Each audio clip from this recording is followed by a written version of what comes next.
I would bend over for Jeremy Allen White. Well, you almost destroyed a guy's dick. I'm like, oh. I almost destroyed this man's dick. Yes. We will stand together.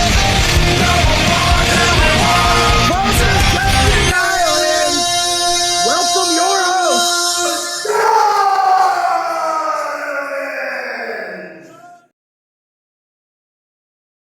Hi, everyone. Welcome back to Crash City. This week, gonna be a little bit different. You guys are gonna get to meet the man that has helped make this show what it is. You're gonna get to meet the man that has helped make Bacon, Erebusv, and a little bit of James what they are also. This man, we bug so much, and I'm so sorry. A lot of the time we don't mean to, but he asked for the work, so we give it to him. This week, we have Planosalazar. How are you, buddy? Hi, everyone. Oh, buddy. We have a lot to go over. I'm excited. I figure there's a lot to go over, mostly because we've been working for so long on doing this stuff, and it's only been a short amount of time. I want to say maybe 2 months. Maybe 2 months. Yeah, it's been 2 months, and we've already done like a whole bunch of progress between doing Crashpad, and then we're planning on another show here soon, and then you're starting to work on your own with downtown. So there's been a lot of growth from you, especially since you had this original idea of starting Crash City. Yeah, and that was the craziest part, man, is you guys still don't know. Well, you know probably the most because I talk to you a lot about like my past and everything and how I brought up Crash City, and I've tried picking a little bit of yours, and let's get into that a little bit. So I want to talk about what really got you into content creation, because you've been doing this over a decade. Yes, over a decade. So originally I started back in high school in Killeen, Texas, on the idea of doing content creation. What originally started, to inspire me to try and do something was another content creator. One of the first ones I saw was Rich Alvarez back when they were doing Stupid Mario Brothers. I just loved this show back in the day. And then I started watching like Chucka Conroy, and that got me interested in doing Let's Plays and stuff. So I was trying to learn all these different techniques and abilities at that young age. I want to say 12 to 14, trying to see on what I can do to be a content creator. And when I came around 14 years of age, that's when I just had working with a church, spoken word ministries over in Spanaway, Washington. And I was able to, work with the sound ministry and starting to learn all these other things. I was learning sound engineering before I started learning how to actually film, because one of the things that I learned while I was out there is that you can have the best freaking, video camera, you could have the highest quality, and you could have like a freaking red camera if you wanted to. But if your audio is trash, no one's going to want to watch it. Absolutely. And that helped a lot on, creating the style that I prefer to do. I always like try and focus on the audio first, trying to master the audio, trying to learn these new techniques, and then I go into the video side. I try and learn all these different video styles, video editing techniques, all these other stuff. And I just enjoy, learning all this stuff. When I came to you initially, seeing about wanting to do some video editing, I already was under knowledge that I was not going to ask for any kind of price or anything else like that. So I always try and do this kind of work for my own knowledge rather than trying to make any kind of profit. The funniest part now is you're like part of Crash City. Like Crash City, even without the editing, like just shooting ideas off each other or trying to figure out stuff, like it's you're part of Crash City, which is the crazy part too. Yeah, working as kind of like the mayor of Crash City in a way, or you're the governor, I'm the mayor. I'm just working on like ideas and ways to like improve the city in this point. We got crash test footage, or I think is what we were calling it, or crash footage. Crash footage is that what we're we're planning gonna to do do. later on. Mm-hmm. And having to expand on this world. Yeah, I'm doing a lot of work, and I might be overloading myself just a little bit. But it makes it a lot more fun that way as well. That's the crazy, like that's another crazy thing, man, is you're working a lot of hours, you're doing overnights, and then the time difference, you have what, 5 hours in total time difference from James and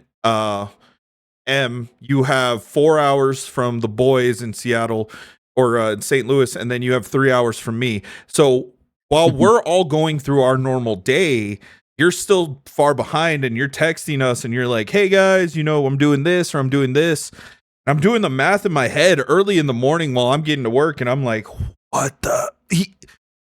Why has this man not slept? Yeah, that happens a lot. I ended up starting to work on this workflow a little bit. I would try and get as much done as I can before I head out to work at night. I start my work shifts. I leave around 4 o'clock. I come back home around 5:30, 6 o'clock in the morning. And then I try and get some editing done, and that usually leaves me till like 8 o'clock in the morning. And by the time that I finish up doing what I want to do and need to do as far as editing wise, I'm already passed out. Videos are already sent out to the drives where it needs to be, and you guys have videos for the day. Yeah, it sucks because I used to work in a cheese factory, so knowing how it is going to immediately clocking out at 6 in the morning and going like, I have a few hours till I have to be back here. I'm not ready for this, and yet you're like, oh yeah, I could run it. I got this off like 6 or 7 hours of sleep. And I'll admit, man, when I was working out there and having to do the overnights, I'd be like, if I don't have at least 8 or 9, I'm not gonna overnight. Oh yeah, I blame military for my ability to work with minimum sleep and maximum effort. Oh yeah, that and when that happened, because I think one of our buddies, for everybody, our group, they decided to ask questions too. They didn't really have anything on our good old editor, but they did decide to ask questions, and I believe that is one that Erebusv asks: is why the military? So I initially did not want to join the military whatsoever. I was planning to do this thing called the Minuteman program, and we were going to a recruiter to try and get information and try and get that program started. The Minuteman program, from what they knew, said we didn't really know too much. We'll try and do some research. In the meantime, here's the National Guard for Hawaii. And that's how I got into the military. I gotta ask, how did you meet the lesbians? The lesbians? Okay, so for everyone at home, my roommate's daughter was a lesbian, and her girlfriend currently is also referred to as the other lesbian. So meeting the lesbians was only essential because I met the mother first. Back when I was on Kauai for a COVID mission for the National Guard, that's where I met the mom. Her and I became really good friends. We ended up, moving in together because there was this whole situation that was going down back at home. So, to keep a safe space, I decided to try and see about moving in with her so we can Mm-hmm. take a break from all the chaos of the world and everything else. And she brought her daughter along. That was lesbian number one. And then everything else just became history. And I'm going to assume that you only did a standard contract, but I still don't have quite a timeline at when you started, when you got out. Like, kind of help me out with that. Yeah, I'll give you the full timeline. So this is back in 2017. I want to say it's a year after I have already arrived over in Hawaii. 2016 in April is when I arrived in Hawaii. 2017 in March is when I signed up for the military. From 2017 for the next 8 years, because the standard contract for anyone first time around is always going to be 8 years, no matter what. The only thing is that when I'm working in National Guard status, you got either the 3 years, you got the 6 years, and then you could extend there from there. And then that time between that two, was it the 2 years or the 4 years? That is going to be, or 5 years, my bad. Inactive ready reserves. Mm-hmm. So in total, it would still end up being 8 years. I did the 6-year contract, so 6 years of regular National Guard duty, and then 2 years of inactive reserves. So I would be, on standby to standby to standby, in a way. And when you started reaching towards the end, because I know that a couple of guys will either say, screw it, I don't want to be a part of this, which you took. And then there's the other guys that go have a little thought in their head and they go, hey, you know what? Maybe I want to try active duty for a little bit. Did that ever go through your head at all? Or were you like, I'm out, I'm done. Yes, deuces? actually. Yeah, I've kind of contemplated on trying to go active duty or trying to go to another branch or something like that. I originally wanted to join Air Force. And that did not end up panning out because the Air Force recruiters out here were complete dicks. And I was thinking of going back to Air Force at some point afterwards as well. And they're still able to take all my stuff. I'm still under the age requirements, so I could still go in. But I choose not to just because I'm enjoying the life I have outside of the military. I'm doing stuff like this. I'm doing a job that I'm able to get paid very well in, that compared to if I was back in the military. And it's really has expanded me. Like the base thing I needed, I already got from my first contract in the military. Now I can go ahead and expand more on it and be able to do all these really cool things. Like I can travel the world at some point with my job, but I gotta wait around a little bit for that opportunity. But it's always up in the air. Something that I couldn't really do too much when I was in National Guard, but I'm able to do either in regular military or in my current job. But I did have that little thought about doing it back when I was over in Kauai, because that was a active duty mission, and the whole reason it stopped there mostly was because I was overweight at the time. Oh, okay. So you were there when they started doing or when they were still heavy on the taping standard? Because I know that my buddy just went through that. So this was before the latest, newest, and greatest, whatever you want to call it, military fitness test. This was back when they still had the original 3: push-ups, sit-ups, 2-mile run. Mm-hmm. And then even when the new one came in, I was like, nah, no, I'm gone. Have fun with this. I ain't gonna injure myself for y'all just so I could end up, going into combat with a limp leg or something. I ain't gonna do that. The fittest guy in our platoon ended up having to go to the hospital because of the military, fitness test, the new one that they were implementing. This is the one where you're having to do pull-ups, having to do a shuttle run, which is like the sprint, drag, carry, the T push-ups, the 2-mile run at the end of all of it, the deadlift with hex bars, and then the backwards ball throw, all that stuff together, and he ended up having to go to the hospital halfway through. So I'm like, yeah, no, I ain't gonna stay. It sounds like they integrated what the Marine Corps does, and they were like, okay, cool, we're just gonna have it for every branch. When in reality, that's not gonna work, respectfully, for every branch.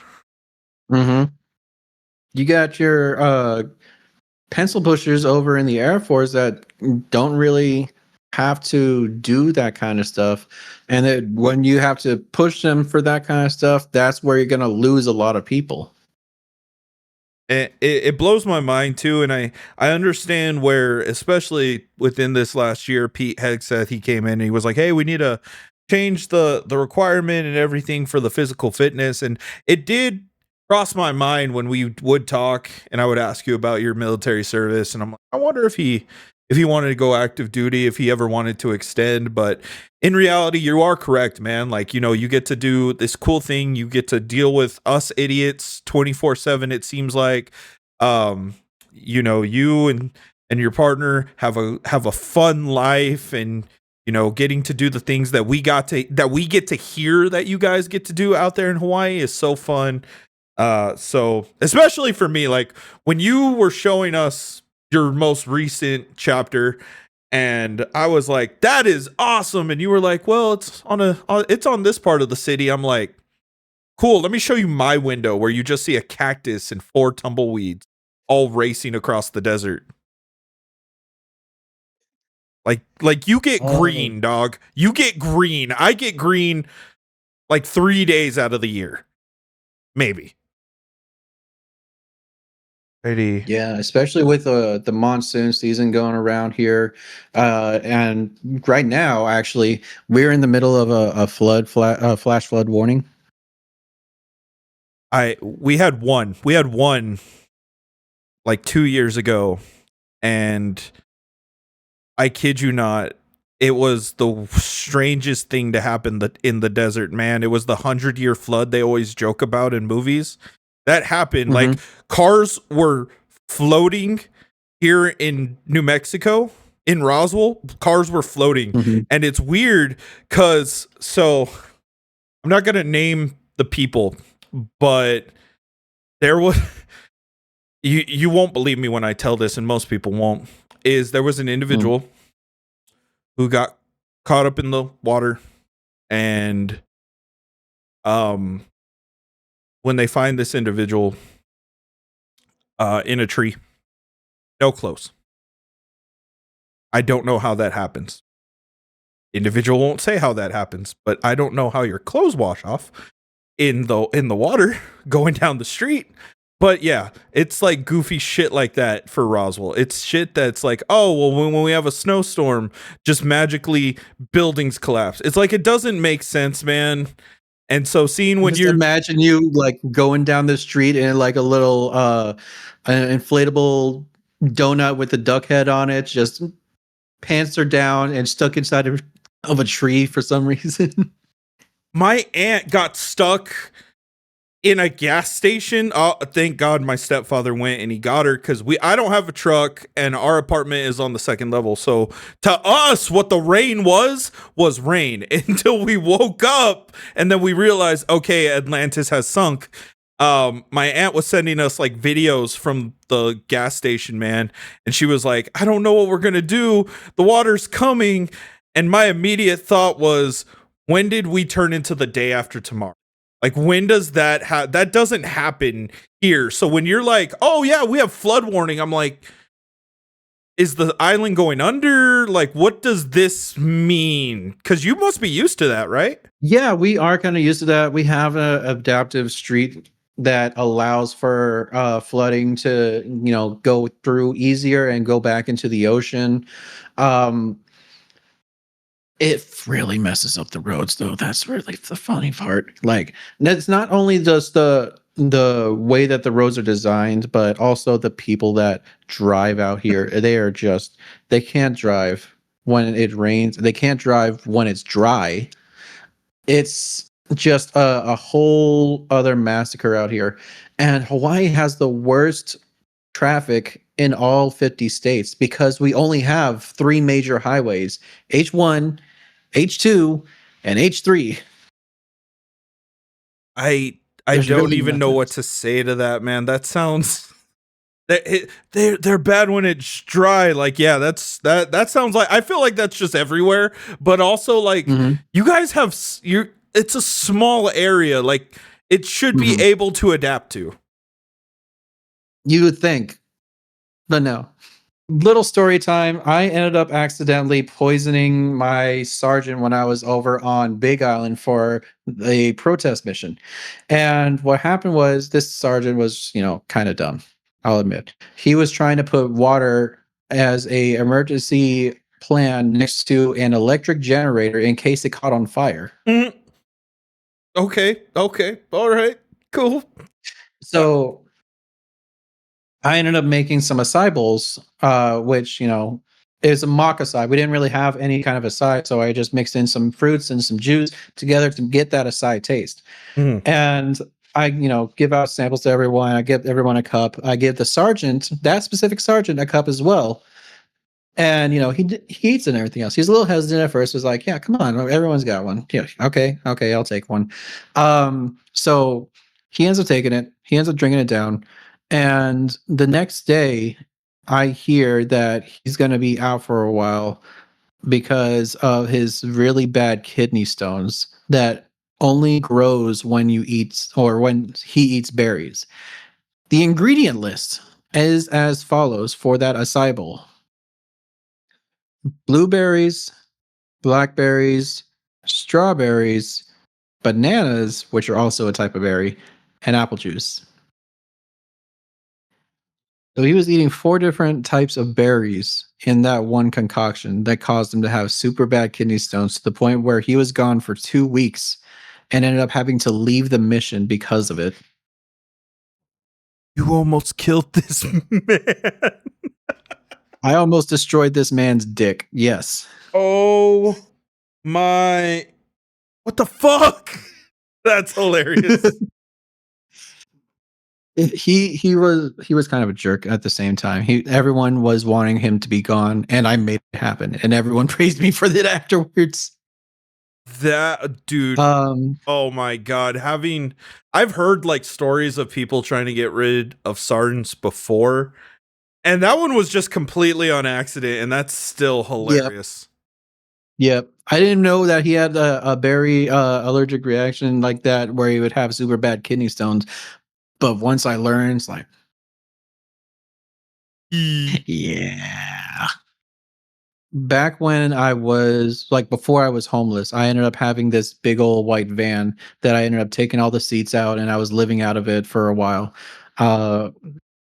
I went on deployment for 10 months, and then I came back. I was still living in that van, and I still had that van around for a good while until I moved into my new apartment.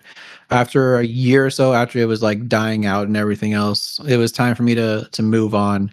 And we were saying goodbye to the big redneck limousine. The idea behind the name was because my roommate at the time, Ashley, she thought of it was like a limousine style kind of vehicle. It's a big white van, a 4350. So we just called it the big redneck limousine. Oh shit. That's fucking wild. Having a fucking no. That's a good story, man. I like that one. I'm still stuck on the fact you almost killed a guy, but you almost destroyed a guy's dick. I'm like, oh, okay. All right.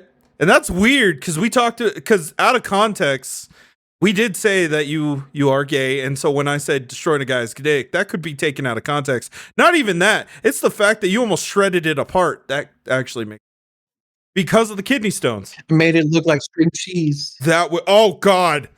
Oh no. Oh hell no. You know those cartoon shotguns when you hold the plug in, right? And then it just blooms at the end? That would be, oh god. I'm so glad I've never had kidney stones. Knock on wood. I haven't either, thank God. That's horrible. Mm-hmm. Oh shit. All right. I do want to ask this question, and this was from one of your peoples. You can figure out which one brought this one up. $400 were spent on something called Salt and Smoke. I need to know the story behind it. Easy little story. Steven and I went over to St. Louis to meet up with Erebusv for the first time. We ended up meeting a whole bunch of other people along the way, like Monty, Tony, Joel and Nini. Who else? Twan. The crew basically from St. Louis. And Erebus wasn't there, unfortunately, for that whole dinner, but it was a fun dinner. We went over there to Salt and Smoke. It's a really good St. Louis barbecue place, and I ended up footing the bill for everyone. It was about $400 to $500 for everyone, which For me, it wasn't too much. And it was worth it. I mean, you finally get to meet the crew. You finally get to hang out, which I was like, oh, okay, that's awesome. That's cool. That's what I was like, what is Salt and Smoke? And should I ask that? A really good barbecue place. Now, if you want some other stories about our time over in St. Louis, we went to this one place. It was me, Erebusv, and Bacon. We went over, Antoine. We went over to this place called Puzzles. It was like a little cafe bar kind of thing where they have a whole bunch of different tables, but you also have a whole bunch of different board games that you can rent out. Oh. Bacon came over and he ended up buying himself a drink. It was only one drink, but halfway through, he was fucking sloshed. He didn't realize that it was a heavy mixed drink, but that shit was funny. I feel like that's Bacon. I feel like Bacon. Yeah, we gotta go there one again. Oh, I feel like that's so much just Bacon, where Bacon's just like Punch, like that little viral monkey that everybody loves that has the stuffed animal. That's Bacon. Everybody protects Bacon. The hilarious thing that I realized when I was out there is that, Bacon was with us the entire time, or almost the entire time. We went to a few places like the museum. We went over to the zoo, and then we went to go get something to eat along the way. The funny thing was, every time that we went to go to get something to eat, Bacon was there. He wasn't there when we went to the zoo. He wasn't there when we went to the museum or the art museum. And there was this whole thing about him driving everyone else, but it was just hilarious that the only time we ever got to interact with Bacon was when it was related to food. Damn. God damn it, Bacon. I can't even defend him especially after what we talked about last night on Discord. I can't even defend him. Poor guy. Shit, man. Oh man. So I asked about the lesbians because Bacon wanted that. Let me see, what else is there? Ask him about when he left his phone available and people took over his phone. When the lesbians rage baited Bacon and you got banned. Oh, right. Yeah. So Bacon ended up getting rage baited by the lesbian, and it was after we were working on the stuff for his Hazbin hotel reaction. I was showing the lesbian because that's her favorite show. I want to see about her input on it a little bit, just because she likes to see reactions as well, on like how we can break it down. Because I always like to see about having someone else's perspective on how the video is. And the first thing that she said was, "Why does he look like an egg?" Damn. And this is after he got his haircut too. Oh no. Was it on a live? No, it wasn't on a live at a time. So it was before he went live. I was showing her the video, the raw video, and she was watching. And the first thing that came to mind was, why does he look like an egg? So shortly after, he ends up, going live, and then I pull up and it's like, yeah, the lesbian called you an egg. I don't know how you can defend yourself on this one. Summarizing. And then she ended up taking the phone and started like rage baiting Bacon the whole time. And then I ended up getting, freed up. Poor Bacon. Like, Bacon really is, man. It's funny when y'all fuck with Bacon. I'm just like, poor Bacon, dog. Yeah, I'll admit it's pretty funny to mess with him, and we get it back from him as well. It gets like a good back and forth. It's like a love-hate relationship almost.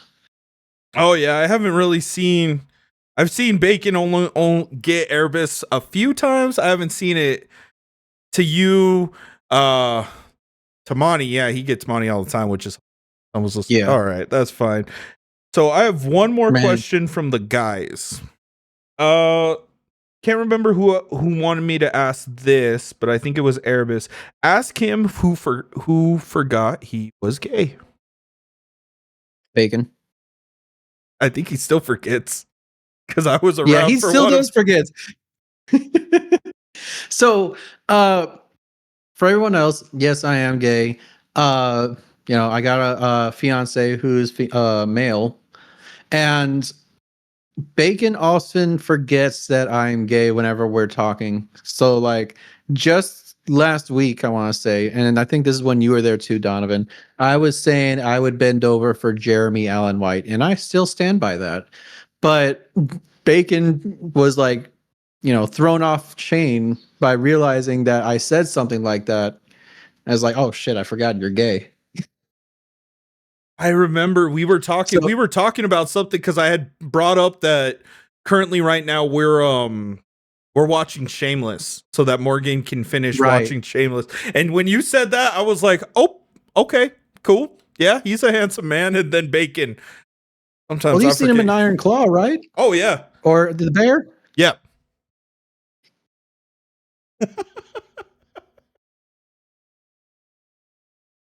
I feel like you said it one time while we were doing a Crash Pad episode. I don't think so. Was it for? I think that was for someone LA? else. For LA Knight? I feel like it was LA Knight or Drew or something. Yes, it was. We were watching. I think it was we were doing something, and Bacon said, "Yeah, get him in that hole," because he didn't say hold, and you were like, and you said, "I remember." Oh, I remember something like that. And Bacon was like, oh, fuck, I think I said, like, I want to get him in my hole or something like that. Yes. Oh, my God. Oh, my God. I remember that shit. Because I was like, oh, okay. And then Bacon was like, man, I forget sometimes you're gay. I'm like... Oh. Yeah, because initially I don't show, that I am like overly gay or anything else like that. And that's just, me being me. I don't try and be like over feminine, but I'll play on it just for shits and giggles. But I'll always end up just being my natural shelf. Mm-hmm. Shelf. What the fuck did I just say? Shelf. Your natural shelf. I'm just a bookshelf. That's all it is, full of knowledge on how to edit and then just random other facts. Yeah. That's really how it goes down. When did you meet, if you don't mind, when did you meet Steven? And where did that dynamic come from? I met Steven last year in January. We ended up going on a date. I originally met him on Tinder. And then we ended up going to the movies for our first date. And how I convinced him to go to the movies was, this was this really smooth line that I ended up doing, right? I asked him, like, hey, have you seen the new Sonic movie yet? Sonic 3 was coming out at the time. And he said, no. It's like, all right. You, me, Sonic 3. And I got him on a date. That's so dog. But it worked. It worked. And then, we continued to date afterwards. We went to Hot Pot next, and then we just kept on going. And then you guys also are big musical people, right? Yes, like you can see in the background, you got the pianos, the ukulele cases, some other stuff. We're slowly moving in with this room here. This is being our new streaming room since we recently got this place. So a little bit of trash all over the place, but that's because we're moving in. Steven does do music. He's a big Kingdom Hearts fan, so he loves doing like Kingdom Hearts musics. I do some sound design stuff, so I got like my MPK Mini here, and then I got my Shure SM7B right here. This is one of those microphones that professional studio grade podcasters use, or some others here and there. But I just like the sound of this one, honestly. And then I still have my knowledge on utilizing some of the other audio programs like Ableton, Reason, Propellerhead. Was it Machine? By Native Instrument, yeah. All these other things, and we're all fascinated by different musics and musicals. Yeah. So, what got you into musicals? Because I think there were a few nights, man, where we're just talking on Discord, and you're just showing me shit. We're just talking about our experiences going and watching musicals or watching them on TV. So, like, what made you fall in love with music? I always grew up with musicals. That's the thing. I grew up with, VHS tapes and DVDs here and there. I didn't really have cable, but it was mostly just the VHS tapes. And one of the first ones I had was Grease. Now, looking back at it with recent years and, adult knowledge and everything else and what they're saying, I'll admit, Tony, he ain't shit.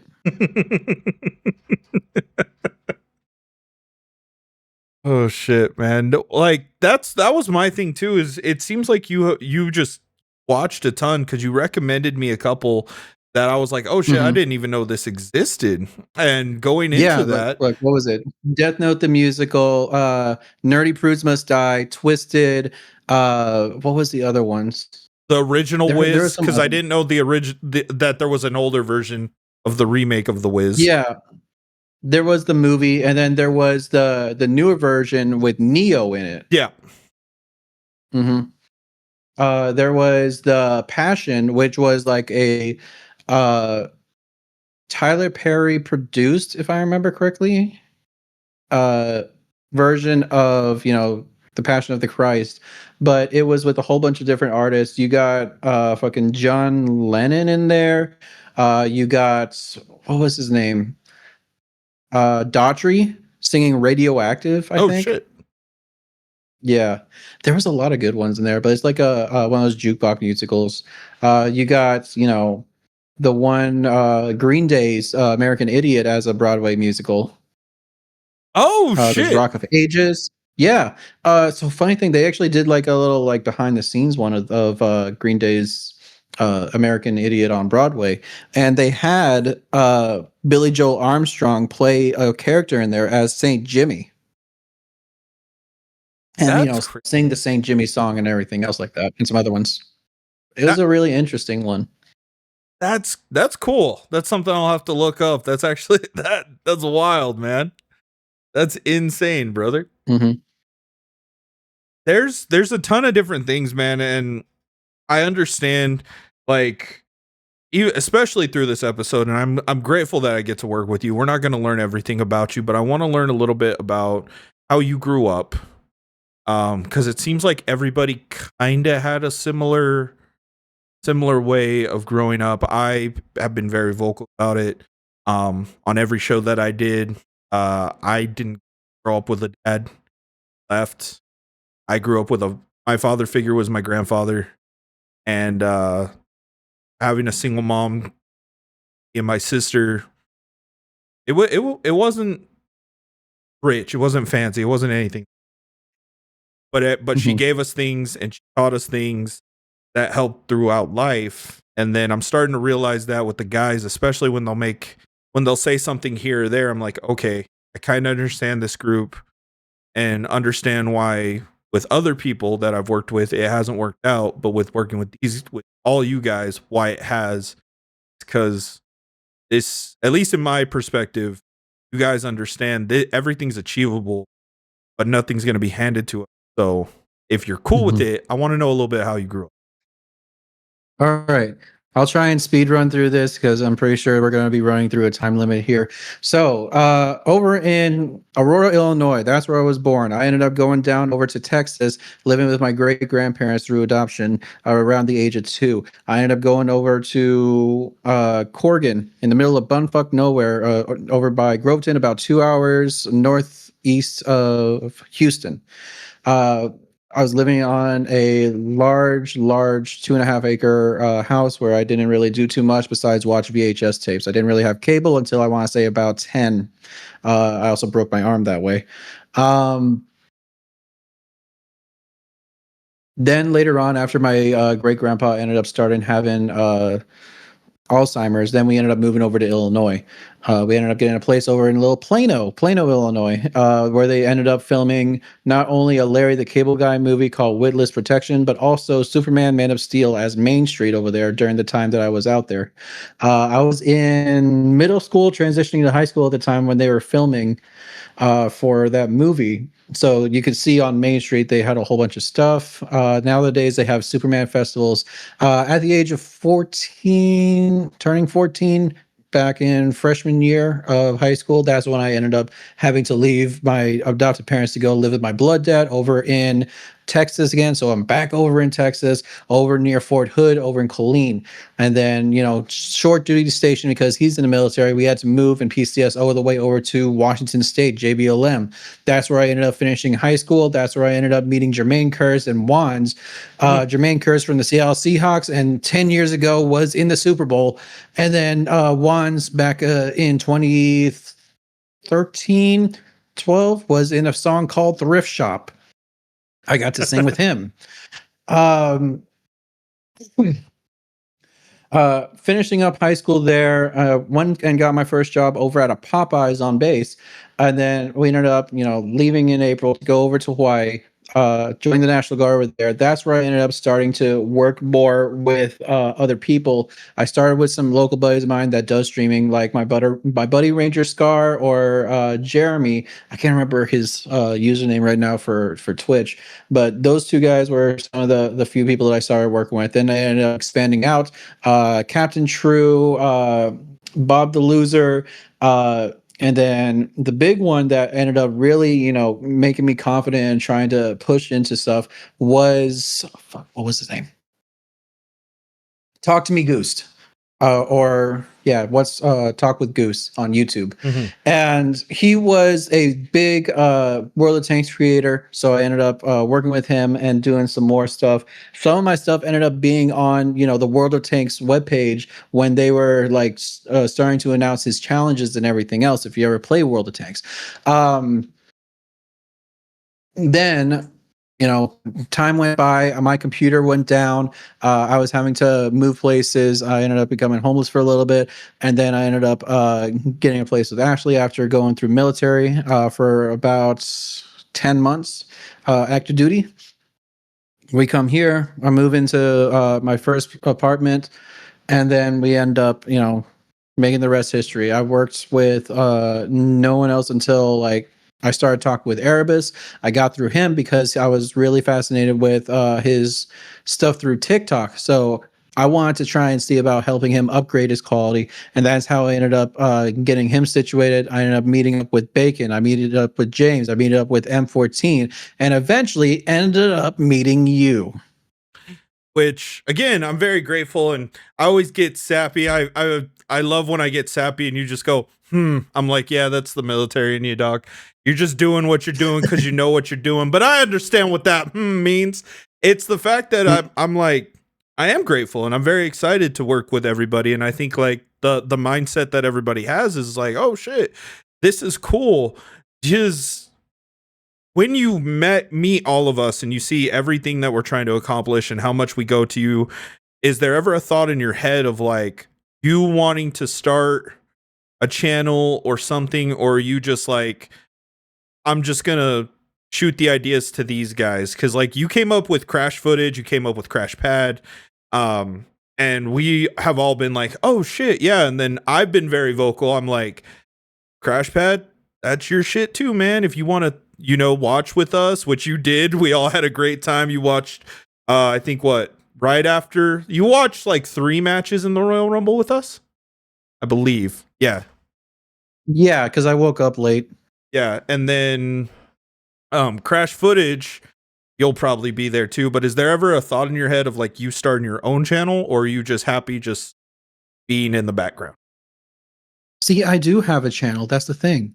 I have my own channel, but I don't utilize it as much because I enjoy working for others. I'm very self-critical when it comes to making kinds of content, and I don't ever see myself as entertaining as compared to y'all. So I would prefer to rather just be behind the scenes and working with y'all on developing your guys' stuff in order to, boost yourselves and make yourselves better. I'm working on my own stuff by learning on how to do all these things and being able to push stuff.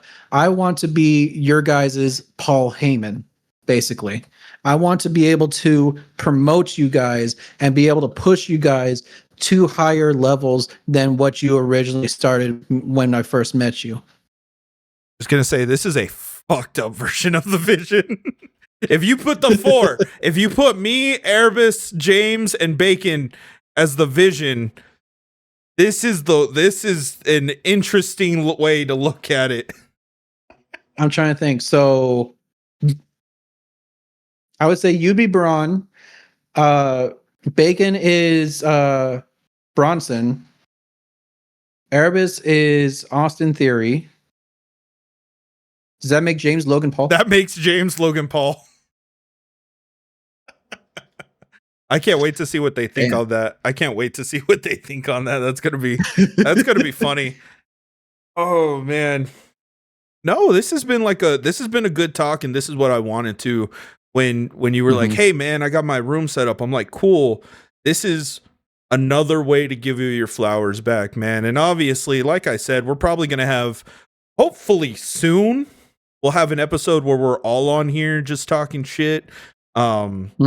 And then we still need to get M on here. I feel like there's a ton of people that we still need to get on here, which I'm glad we're ahead. And that was funny too, is when I was talking to, because I've been trying to work on my mental health, so I started going to therapy and talking to him. And my therapist was like, yeah, you know, my therapy is necessary. Yes.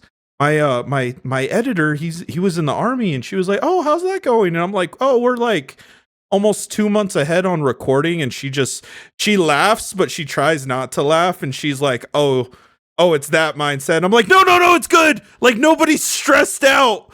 And she was like, okay, that's all I wanted to know. I was like, no, we're fine. I enjoy recording, but it helps because, like, this morning, man, like, normally in the past, I would be all Saturday morning, I'd be stressed out. I'd be trying to like edit things, get new guests. I'd be like a week behind. Now we're ahead. Next week's episode's up, which is going to be whenever this comes out. It was the LaRon McCoy episode, or the Zachary Darden, whichever one comes out. And then like me and Morgan, we went to breakfast, and she was like, you're sitting in your office. Are you okay? And I was like, I've been trying to do more as I got older of working on my mental health and trying to be like, hey, like the world is not crazy, which, I mean, what you do and then what you came from is kind of similar in the way that I went from doing something to oil field to a factory, now to a hospital is, and the best way she said it, it's like survival to survive to survive to survive. Like you gotta have, you have your set things you need to do. Like we our brains really don't shut off. And I started noticing that, and I was like, oh, but it's easier because I can go to you and I could be like, hey man, what did I fuck up on? And you'll tell me, and that's fine. I can take criticism. I don't get really hurt by it. I'm just like, all right, I'll work better. And a good example of that is the outro that we made. The first one, you were like, do I need it? How nice do you want me to be? And I was like, wait, watch the rest. Don't just judge the one. You gotta watch them all. Yeah, that one was very funny. It's like, I can be brutal when it comes to, you know, footage and recordings. When Bacon and I and Erebusv were going through the idea of doing Marvel Ultimate Alliance 3, and I was gonna get them set up with a trailer. I don't know how many times I had to like get them situated and fixed up, and it's like, do the freaking thing, or else this ain't gonna come out on time. And it was just a whole thing. And I'm even critical like that to myself too, a lot of the times. Because if you look on my channel, you'll see that I ended up posting the reaction for episodes, or arc 1 and arc 2 for M, Erebusv, and Bacon. And I got so freaking upset when Erebusv did not hit record. It was, I didn't show it to him. I went over to, you know, offline, and I was like, which I mean, like I said, man, this group, it's funny to see it too, because I would probably say the most locked in person is Erebusv. He's trying to catch up. James is just super busy and has ADHD, and I completely understand that. Bacon has gotten to the point where he has a streaming community, and and it's working really well. And I'm seeing each of the parts. It's like collecting the Infinity Stones. They each have the quality of why they're successful, what they're doing. And I look over and I watch, and that's why I watch his streams. Or when or when like Bacon will get mad because the game didn't go widescreen, or it was going to, and he wasn't impatient because I thought that was hilarious for Sonic Heroes. And so it's cool to see that. And then you're here and you're kind of the dude that's like, all right, let me gather all this craziness and funnel it. And then everybody gets their turn. It's fine. I've never gotten to experience this. So every day I'm like, oh, dude, let me see what they're doing. Or when you guys are all talking on Discord, I'm like, yeah, let me go hop in real quick because I just want to see what they're doing. I want to talk to them. So it is a cool experience, everything that y'all have built. And then the way you talk about Crash City, like we built this, God knows what we'll have in the future, is awesome. And I was like, holy shit. It just takes people wanting to do. That's all that matters in anything in life. It just takes people wanting to do. People just need to lock in. People need to say, I need to get shit done today, and just do it. That's really it. I know some people will get like, ADHD paralysis or feel too lazy or not having that creative motion going. Go find something to do. That's what I've been doing. I've been finding shit to do with these guys. They've been giving me shit to do, and I just do it. Because that's how I make sure that I'm not going to go insane. And it keeps my mind motivated, it keeps my mind fresh, and it keeps me thinking about what's going to be a really good thing for later down the line or to be coming up next or any kind of idea. That's one of the things that, people need to start doing a little bit more here and there. Just do something progressive in a way, whether it's for yourself, whether it's for someone else. Just do something progressive and you'll feel like your brain is moving again. One thing I want to talk to you before we get off, is there anything in your mind, any thought with you and Steven about moving home to the mainland? I know we've talked about it in private, but we haven't talked about it here. Is there ever a thought that maybe you want to move out here? Yes, most definitely. I don't want us to keep paying for milk for $10 a gallon. I don't want to have to keep paying for $5 gallon gas. I'll miss the food though. I'll admit, I'll miss the fresh poke. I'll miss all of the stuff that I've learned here, and because I've really gotten grounded and rooted down, and I don't want to be intruding or interfering in my life out here when there's so many people that deserve to have a place like this. There's a lot more homeless people that are natives or more Polynesian than I am, more Samoan than I am, all these other things that actually like live and grew up out here, and they're just trying to survive out here nowadays. They deserve something more than what people usually come out here for, more than the tourists that come out here for, because they've basically been living out here just trying their best to survive in a world of tourism, and it sucks. So I would definitely want to go back home. I would want to go back to Texas. I would want to go back to Illinois. I would want to go over to Oklahoma or Washington, somewhere. I know Steven and I want to go over to Oklahoma because that's where they have Tornado Valley, and he wants to do storm chasing. I feel like that'd be a funny vlog.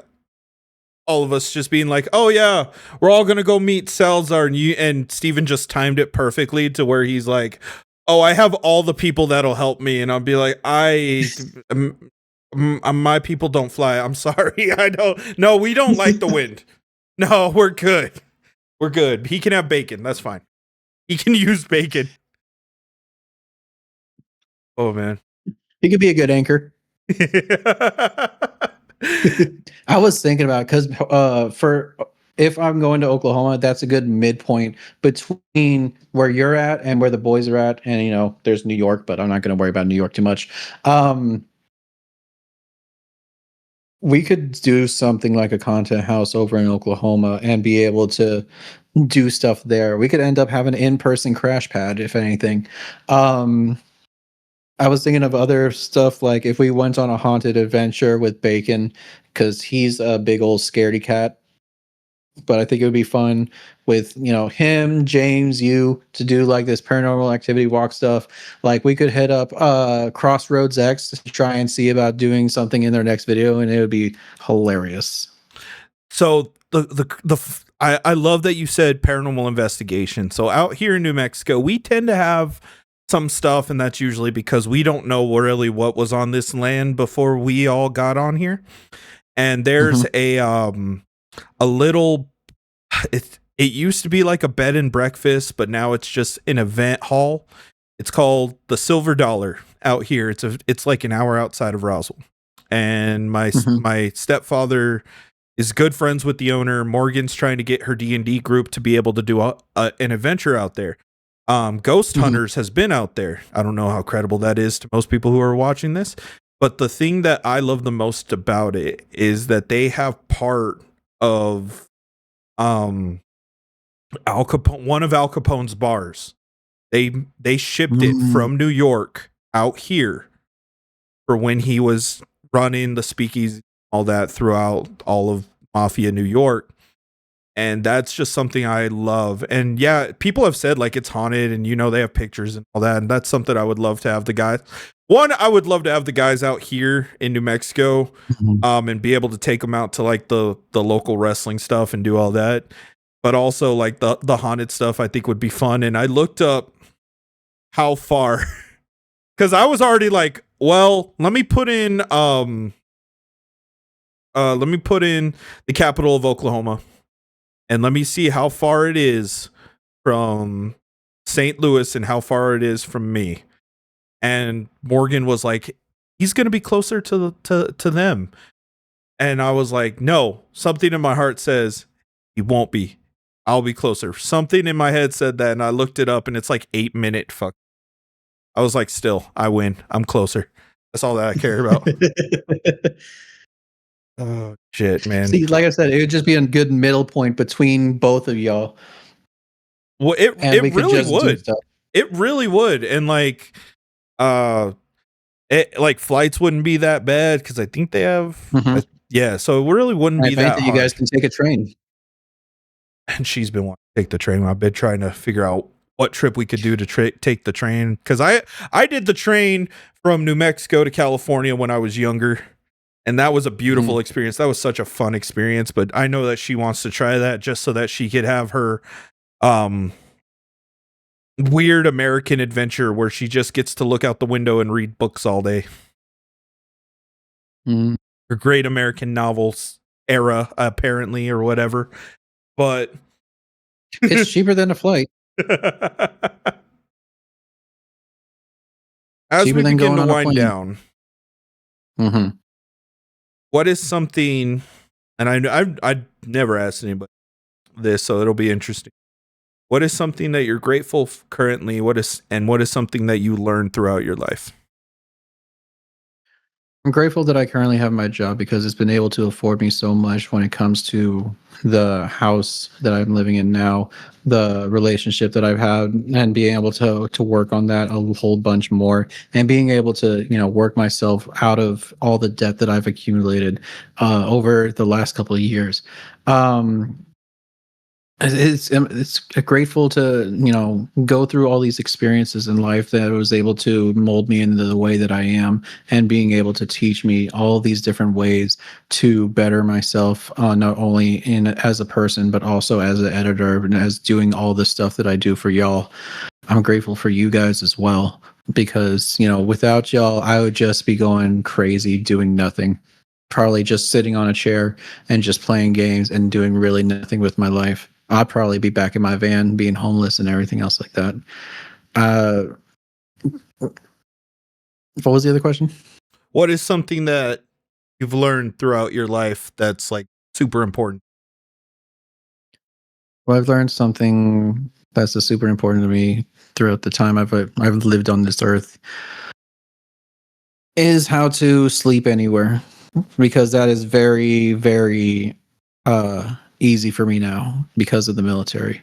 Once you figure out a way to learn how to sleep anywhere, like I've fallen asleep standing up before, I've fallen asleep walking before, I've fallen asleep just in general sitting on a couch or any possible place that you could think of. I'm grateful for the military experience that I got there, so it'll teach me to do something like that and be able to just, recover in any place that I go to. Righty. Well, do you want to put your socials? Do you want to just say that you can watch, that they can see everything you do from our episodes? How do you want to promote yourself? Here, I'll promote y'all because that's going to be my main thing.